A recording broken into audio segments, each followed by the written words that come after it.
Non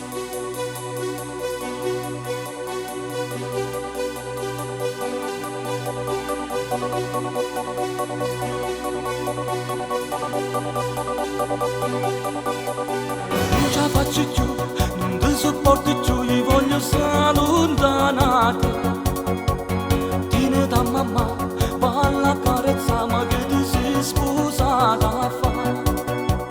Non ti voglio più, mi sono scocciato già, ma te ne ha presa tu mamma.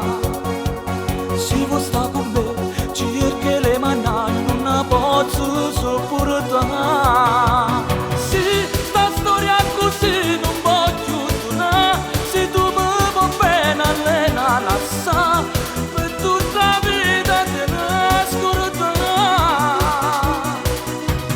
Se tu tieni una famiglia dovresti capire, perché la mamma tua volesse comandare, ma casa mia so puoi scordare.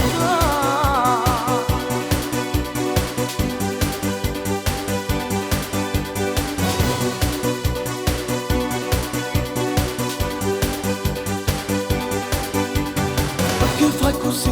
Calmati un po', tu sei nervoso, ti calma.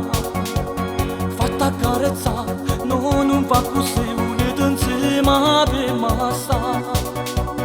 Non ti voglio più, mi sono scocciato già, ma te ne ha presa tu mamma.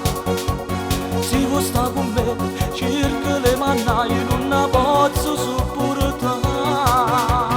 Se sta storia così non voglio tornare, se tu mi vuoi bene allena lascia, per tutta la vita te ne scordare.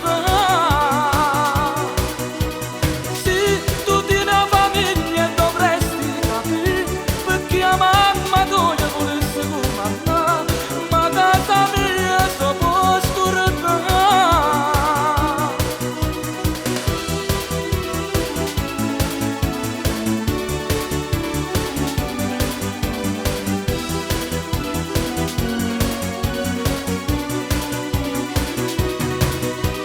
Se tu tieni una famiglia dovresti capire, perché la mamma tua